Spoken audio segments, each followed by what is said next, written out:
Another question I'm often asked, because we tend to think that mass violence, such as workplace violence and school violence, kind of went away after the year 2000. And these were big stories in the 90s.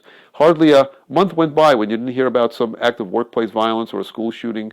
But then came 9/11. And for about a decade, the country was preoccupied with terrorism, as well it should have been. That was a horrendous attack. But unfortunately, the other kinds of domestic mass violence tragedies did not go away. We recently had an episode in France where school children were gunned down. I think there was something even 2 days ago in the news where somewhere in the United States there was a school shooting. So the question is, why do these kids do this?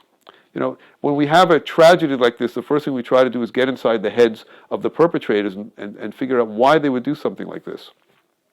The stereotype of the school shooter has always been the kind of nerdy kid who gets picked on by the jocks, who one day decides they can't take it anymore and just snaps and picks up a gun, either himself or with an accomplice, goes into a school and shoots the place up. What's interesting, that except for one exception that took place at Virginia Tech 2 years ago, most of the shootings that occur in schools are in middle schools and high schools. So these are taking place among very young adults or young adolescents that are committing these crimes. And recent studies that have been done on the typologies or categorizations of these types of children who do this have come up with three basic categorizations. One is the person who really has a serious mental disorder. They have a mental disorder, often been teased not just by their schoolmates, but also by people in the neighborhood, by their families. And as an act of desperation in response to some delusional ideation, will, and sometimes even something called the command hallucination, may go and commit some violent school shooting. But that's not most of these kids. The second group consists of individuals who have had a lot of experience with weapons. In fact, they may come from families where family members were hunters. Many of them were in law enforcement. And it's not known why these kids decide to commit violence against the school. What typically happens is there will be an insult, there will be a confrontation, and they go into this almost as a military act. There's a great deal of planning that goes into it.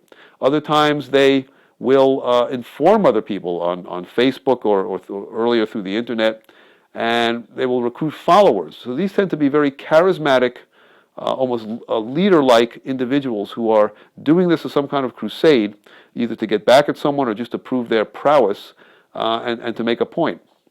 And the third type of individual is generally not psychotic, but disturbed individual whose family members may have had trouble with the law. Interestingly enough, many of the individuals in this third category have had parents who were involved in crimes that involved gunplay. Armed standoffs with the police, bank robberies, and so on. So these are kids that are sort of in the middle. They have some level of disturbance. They're not quite psychotic, but they're not the other kid who would be more likely to be considered a psychopathic, sort of cold-blooded killer. These kids are caught in between. The interesting thing about school violence is, more than other types of violence, it's a preventable crime, because it's almost never the case that nobody knows about this. After every school shooting, what you find out is a lot of these events were planned in advance, and these kids were not shy about telling their friends about it. And what the friends will say in almost every case is, well, yeah, he talked about it, but I didn't think he was going to do it.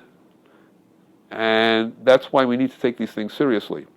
The best prediction of future behavior is past behavior, and in many cases, whether it's homicide, suicide, or anything else, people will often announce what they're going to do. Maybe not announce it in words, but signals in some way that things are deteriorating and a violent act may take place. And in those cases, if we see the signs, we can't be afraid to try to intervene.